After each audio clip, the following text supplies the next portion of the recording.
BJP বিধায়ক অজয় পোদ্দার সম্প্রতি আসানসোলের মেয়র বিধান উপাধ্যায়ের সাথে হঠাৎই সাক্ষাৎ করেন এবং সাথে করে ঐতিহ্যবাহী বিভিন্ন মিষ্টি এবং দোলের রং উপহার হিসেবে নিয়ে যান।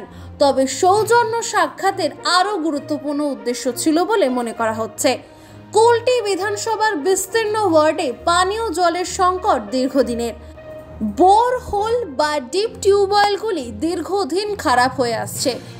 মেয়রের দ্বারস্থ হয়ে বিজেপি বিধায়ক অজয় পোদ্দার জানান, গ্রীষ্মে আরও কষ্ট বাড়বে পানীয় জলের, তাই অবিলম্বে পানীয় জলের কষ্ট দূর করার জন্য প্রয়োজনীয় পদক্ষেপ নিতে হবে। মেয়র বিধান উপাধ্যায় সমস্যাটি স্বীকার করেন এবং তাৎক্ষণিকভাবে পরিস্থিতি সংশোধনের জন্য ইঞ্জিনিয়ারকে নির্দেশ দেন পরিষেবা শুরু করার জন্য। এই পদক্ষেপের লক্ষ্য হল পানীয় জলের ঘাটতি দূর করা, যা এই অঞ্চলের একটি স্থায়ী উদ্যোগ। তবে আসানসোলে পানীয় জলের সংকট নতুন নয়। বাসিন্দারা এক দশকেরও বেশি সময় ধরে ঘাটতির সমস্যার সম্মুখীন হচ্ছেন। গ্রীষ্মের মাসগুলিতে সমস্যাটি আরও তীব্র হয়, যার ফলে কর্তৃপক্ষের জন্য স্থির জল সরবরাহ নিশ্চিত করার সক্রিয় পদক্ষেপ নেওয়া অপরিহার্য হয়ে পড়ে বলে জানা গিয়েছে। गांव में गांव वाला का पानी मान के पीते, मिनरल वाटर तो पीते नहीं है।